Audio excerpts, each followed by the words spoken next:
Bonjour, aujourd'hui nous allons faire un exercice sur la mise en page. Donc c'est l'exercice que je vous ai donné la dernière fois que nous nous sommes vus et je me suis aperçue qu'en fait il n'était pas très évident à mettre en place. Donc je vais vous aider en faisant un petit tutoriel pas à pas sous forme de vidéo afin que vous puissiez réaliser le document sans trop de difficultés. Pour commencer, nous allons aller cliquer sur l'icône de Word, donc double-clic sur l'icône qui nous ouvre donc sur une page vierge et nous allons aller chercher notre document.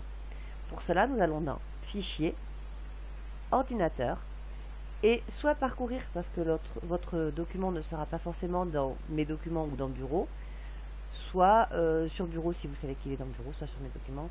Ça, c'est vous qui l'avez placé et c'est vous qui savez où il se trouve. Pour ma part, je l'ai placé dans Bureau pour qu'il soit plus facile à trouver. Donc, je vais sur Bureau et je vais le choisir. Voilà, donc comme vous pouvez le constater, ce document est sous forme de pavé, il n'y a absolument aucune mise en page et nous allons donc remédier à tout ça et nous allons commencer de suite. Pour cela, nous allons aller placer notre souris en tout début de texte. Donc on la place ici, on la positionne en début de texte, on clique sur le côté gauche de la souris et sans lâcher, on va aller jusqu'en bas du texte. Une fois le bas du texte atteint, on peut lâcher la souris et on peut aller choisir ce que l'on veut faire comme mise en page avec ce texte. Pour ma part, je vais le mettre en police Cambria, donc la police étant la forme d'écriture que vous allez choisir pour votre texte. Cambria est une police que l'on peut retrouver sous quasiment tous les traitements de texte, donc c'est pour ça que je choisis celle-ci aujourd'hui. Maintenant que notre texte est en police Cambria et de taille 14, nous allons pouvoir le justifier. La justification d'un texte, en fait, c'est la répartition des mots dans les paragraphes et entre les marges de notre document. Voilà. Le texte, une fois justifié, vous pouvez constater que la répartition est tout à fait propre par rapport à un texte qui n'est pas justifié. Donc, avec justification, sans justification. On voit quand même pas mal la différence. Voilà. Une fois que la justification est terminée, nous allons nous attaquer au titre. Pour cela, nous plaçons la souris à la fin de celui-ci, puis sans lâcher la souris, nous allons le sélectionner. Nous allons le mettre en taille 24, puisqu'il faut quand même bien qu'il soit différencié du reste du texte. Ensuite, en gras, puis en bleu. Voilà. Et nous allons le centrer. Une fois ceci fait, nous allons en fait rajouter en dessous un espacement. Ici, un espacement de 24 me semble suffisant. Ensuite, nous allons nous attaquer au sommaire. Donc pour cela, nous sélectionnons tout le sommaire. Nous repassons dans l'accueil et nous mettons en gras. Voilà. Comme vous pouvez le constater sur le document final, sommaire reste en marge de gauche, mais le reste du sommaire, lui, va avoir un retrait. Donc pour cela, on sélectionne tout le reste du sommaire, puis on attrape le petit triangle du haut, qui est le retrait de ligne, et on va se placer à peu près à 1 ou un petit peu plus de 1. On essaie de se placer entre les deux M de sommaire. Maintenant, nous allons mettre une numérotation au titre, au commencement, première brique et le boom. Donc pour cela, on sélectionne les deux premières lignes, puis en appuyant sur la touche CTRL, nous allons sélectionner le boom. Ceci fait, nous allons pouvoir donc maintenant ajouter la numérotation. Donc on relâche la touche CTRL et on va faire la numérotation de ces lignes. Comme vous le voyez, il y a plusieurs choix possibles et nous allons prendre le premier. Maintenant, nous allons mettre des puces au reste du document, donc au sous-titre du sommaire.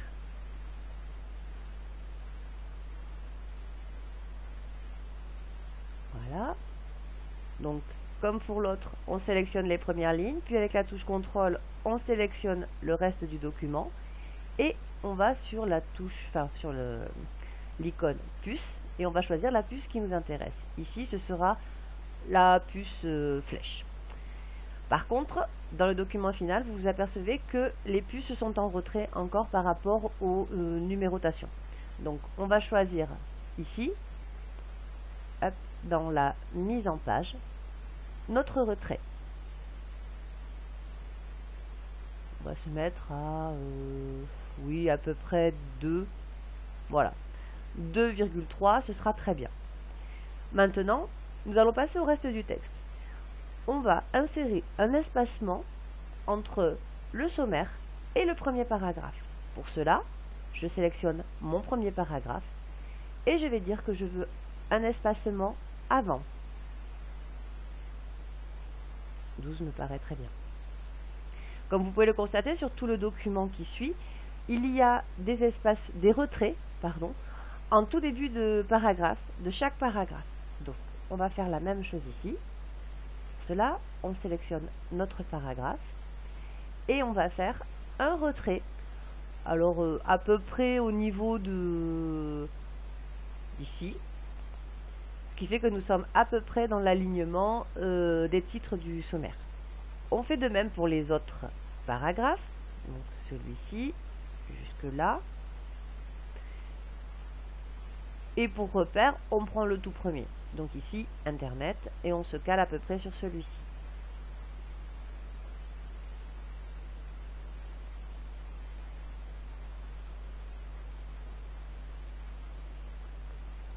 Voilà. Pareil pour le reste du document.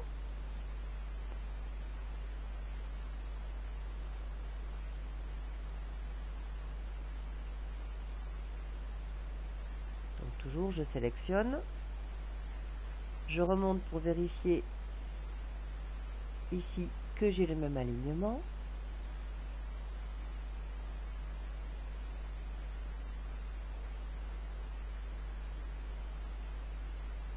Et je vais à la fin de mon texte pour finir les retraits.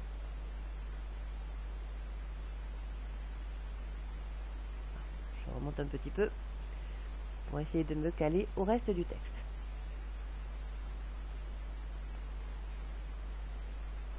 Voilà. Donc, voilà, tout mon document a été mis en page avec un retrait de début de ligne et de début de paragraphe. Maintenant, ce que je vais faire, c'est sélectionner tout mon document afin de lui insérer une interligne. Pour cela, je reviens dans Accueil, Interligne, et je vais choisir l'interligne 1,15 qui permet d'espacer un petit peu les lignes. Quand ceci est fait, je veux aussi un espacement entre mes paragraphes. Donc, pour cela, je vais choisir Mise en page et un espacement de 12 me paraît bien entre chaque paragraphe.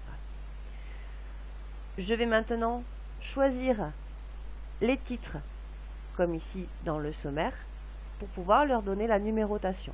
Donc je sélectionne au commencement, puis en appuyant sur la touche CTRL, je vais chercher les autres titres. Alors ici, première brique, puis le boom. Et maintenant, je peux insérer ma numérotation, donc dans Accueil, Numérotation, comme on a vu au départ. Maintenant, je vais choisir tous les sous-titres, donc 69, 71, 73, 83, ainsi de suite. Donc, je vais choisir pour leur mettre la puce, une puce devant chacun de ces sous-titres. Donc 1969,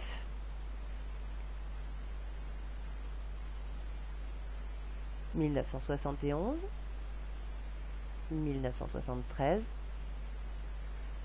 1983, 1989, 93, de 95 à 2003, et le dernier est maintenant. Et maintenant, je peux insérer la puce. Voilà. Donc, automatiquement, vous allez vous apercevoir que Word fait des mises en retrait sans forcément vous demander votre avis. Donc, si cela vous convient, vous pouvez le laisser tel quel. Si cela ne vous convient pas, vous pouvez récupérer chaque titre et les repousser un petit peu, ou soit vers la droite, soit vers la gauche, pour pouvoir les réaligner par rapport à votre titre. Ça, c'est un choix, c'est à vous de voir. Par contre, maintenant, nous allons reprendre nos premiers titres. Donc, au commencement, première brique,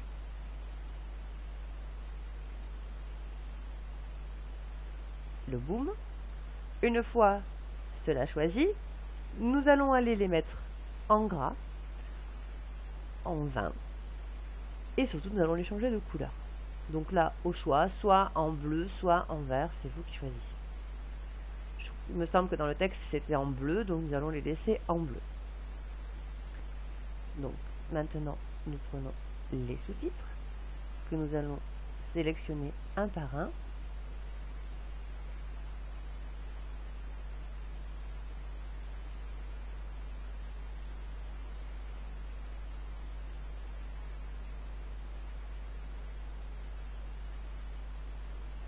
Et nous allons les mettre en gras et en 16 ou 18, voilà, pour bien les faire ressortir par rapport au reste du texte. Donc maintenant que tous nos titres ont été sélectionnés et mis en gras, nous allons les mettre en fait au même niveau que le reste du document, c'est-à-dire ici, nous allons le mettre au même retrait que celui d'en dessous.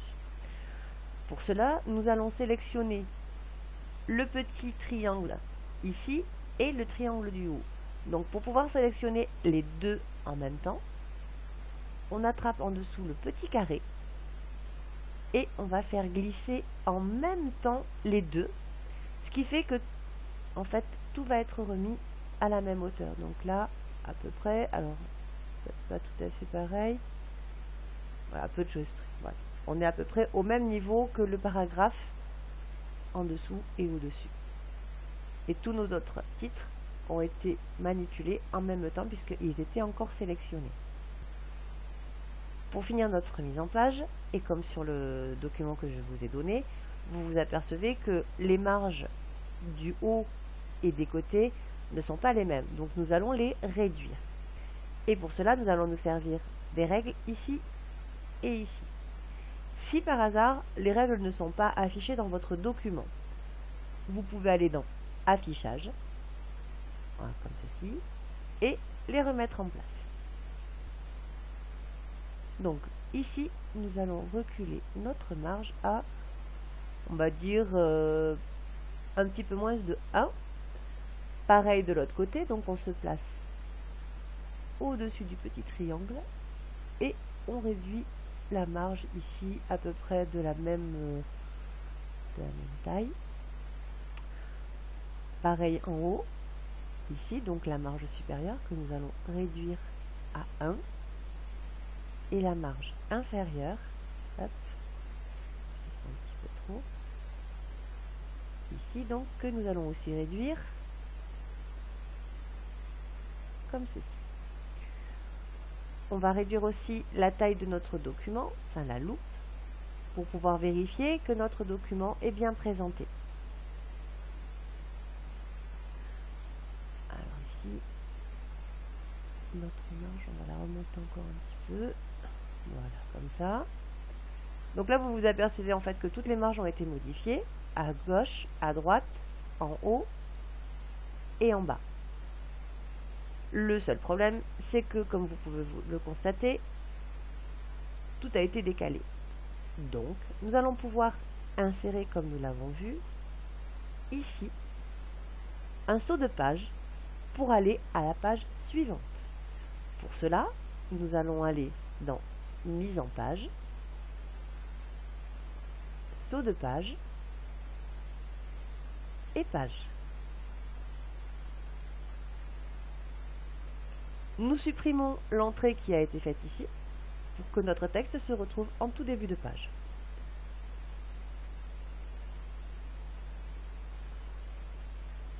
Le reste du document, lui, est à peu près bien placé, sauf ici, donc même chose. Saut de page, page. Comme ça, nous avons un document qui se retrouve bien présenté sur toutes les pages. Notre mise en page étant quasiment terminée, nous pouvons constater que dans le document définitif, au niveau de définition et anecdotes, nous avons des petites difficultés. La première étant de choisir le paragraphe définition et le paragraphe anecdote afin d'y insérer un encadrement et un arrière-plan en couleur. Pour cela, nous allons tout simplement aller récupérer donc ce paragraphe, remettre tout au même niveau de chaque côté, puis nous allons donc créer un retrait à droite et à gauche,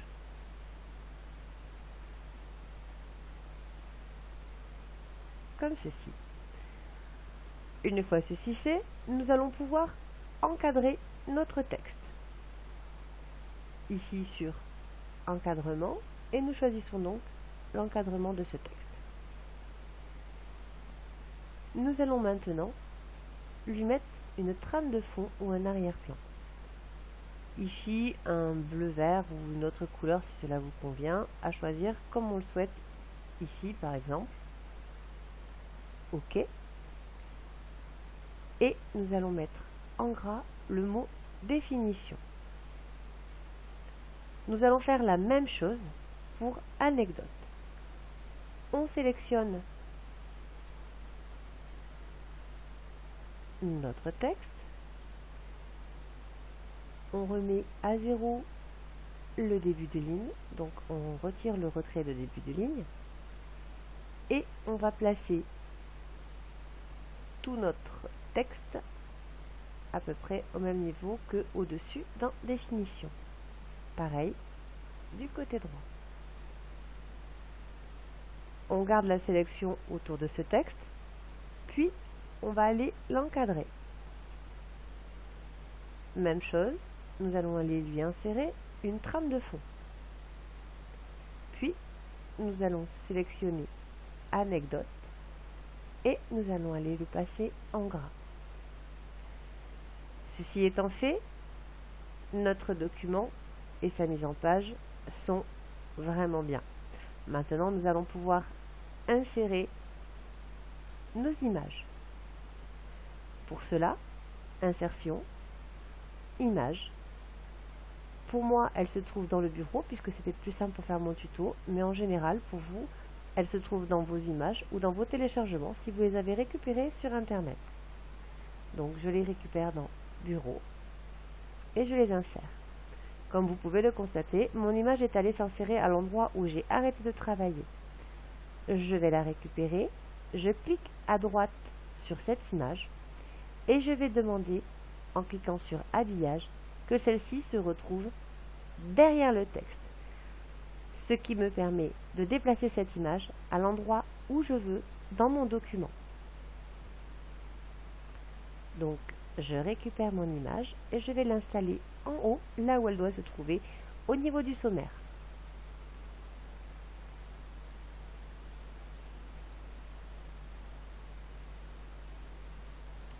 Je la place ici. Et maintenant, je vais me positionner en fin de texte pour insérer ma deuxième image. Pour cela, insertion, image. Je sélectionne mon image.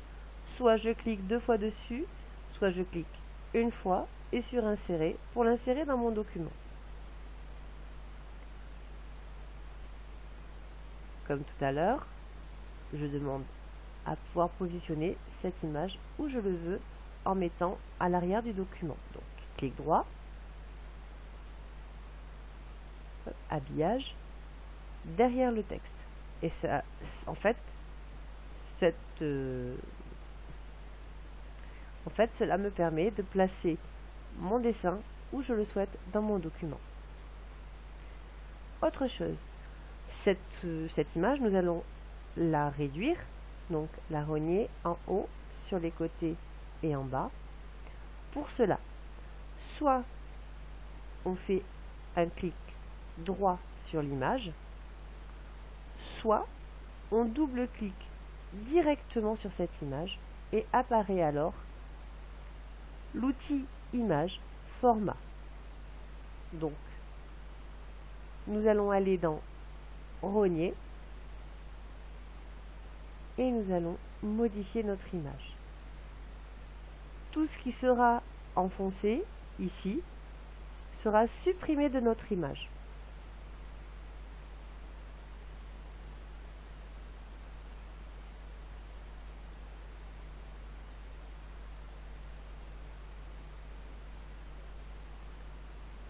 Pour cela, une fois que tout a été modifié ou renié, je vais appuyer sur la touche Entrée et j'ai donc mon dessin comme je le souhaitais. Je le place où j'en ai envie. Autre chose, cette image, nous allons la modifier.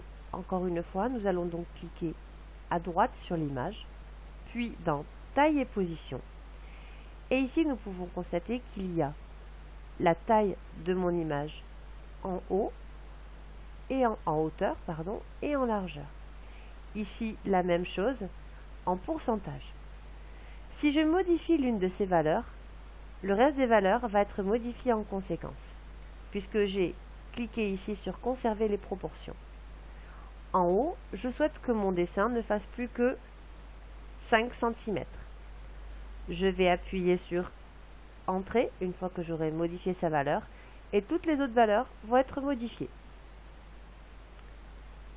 Je retourne pour vous montrer. Vous avez vu, la valeur a été modifiée ici, ici, ici et ici. Même chose si nous avions souhaité faire une modification en pourcentage. Donc je retourne dans mon document, à droite, Taille et Position. Je modifie ici sa hauteur en pourcentage que je vais mettre à 90%. Je vais cliquer sans rien toucher sur la largeur et vous avez vu que toutes les données ont été modifiées en conséquence. Ok, donc mon image a été rétrécie, elle a été rognée et maintenant je peux donc aller enregistrer mon document et l'imprimer. Celui-ci ressemble quasiment au document que je vous avais laissé les semaines précédentes. Pour enregistrer notre document, nous allons soit sur la disquette ici, et nous pouvons enregistrer notre document, soit dans Fichier, Enregistrer sous, à l'endroit où vous le souhaitez, donc soit dans Bureau, soit dans Mes documents, soit en parcourant votre ordinateur pour savoir où est-ce que vous allez enregistrer votre document. En général ici, ou peut-être même dans un autre dossier que vous aurez créé. Nous allons le mettre dans Bureau, puisque c'est là où il se trouvait à l'origine. Je vais juste rajouter une chose. Je vais rajouter soit un petit 1, soit un A, en fait, pour montrer la différence entre mon document d'origine que je souhaite garder et le document que j'aurai modifié. Tout simplement, si je veux revenir sur mon document d'origine, je pourrais le faire grâce à cet enregistrement qui aura été fait sous un nom différent. Donc, j'enregistre. Voilà notre document qui a la mise en page souhaitée et qui a été enregistré. Maintenant, nous allons pouvoir l'imprimer. Pour cela, Fichier, Imprimer. Vous pouvez constater que notre document est visible sur toutes ces pages en faisant glisser l'ascenseur ou avec votre molette en la faisant tourner pour arriver jusqu'en bas de votre document. Ici, vous avez le nom de votre imprimante qui apparaît. Si ce n'est pas votre imprimante ou si vous en avez plusieurs, vous avez la possibilité de cliquer ici sur cette flèche pour en choisir une autre. Si vous souhaitez imprimer votre document, vous avez plusieurs possibilités. Soit votre imprimante est paramétrée par défaut et c'est ce que vous souhaitez, donc vous pouvez imprimer directement. Soit vous souhaitez changer les propriétés de votre imprimante et nous allons voir comment faire. Pour moi, elle apparaît comme ceci, enfin les propriétés apparaissent comme ceci. Pour vous, ça peut ne pas être la même chose, mais on retrouvera quand même toujours les mêmes informations. Donc ici, la couleur ou le niveau de gris et la qualité. La couleur, tout simplement, si vous souhaitez imprimer votre document en couleur, si vous voulez vous en servir après, ou en niveau de gris si vous ne souhaitez pas imprimer les couleurs du document. En général, pour vérifier qu'un document à l'impression est comme on le souhaite au niveau de la mise en page, et surtout si on veut bien vérifier qu'on n'a pas fait d'erreur, on le met en niveau de gris, en brouillon, ce qui permet une impression rapide de son document avec donc tout ceci en noir et blanc ou en niveau de gris, et une impression bien sûr beaucoup plus rapide puisqu'il n'y a pas de couleur. Ça permet aussi de garder un peu plus longtemps ces cartouches couleurs. Si vous souhaitez l'imprimer pour le garder, pas de problème. On peut passer très bien en couleur et en standard. Si c'est pour un document professionnel que vous avez besoin dans votre travail ou pour présenter à quelqu'un et que vous voulez une bonne qualité d'impression, vous pouvez aller dans supérieur. À ce moment-là, vous aurez la meilleure qualité d'impression possible. On utilise en général la qualité supérieure quand on a des photos à imprimer en même temps que ces textes. Voilà. Une fois que j'ai fait mon paramétrage, je peux aussi choisir l'impression recto verso. J'en ai la possibilité sur la mienne, mais ce n'est pas vrai pour toutes les imprimantes. Une fois que tous les paramètres sont mis en place, vous pouvez donc imprimer votre document. Ici, je ne le ferai pas puisque je n'ai pas besoin de l'imprimer. Donc, je vais annuler et sortir. Voilà, notre document a été modifié, mis en page, enregistré et imprimé au besoin. J'espère que ce tuto vous aura été utile et je vous dis à très bientôt. Au revoir.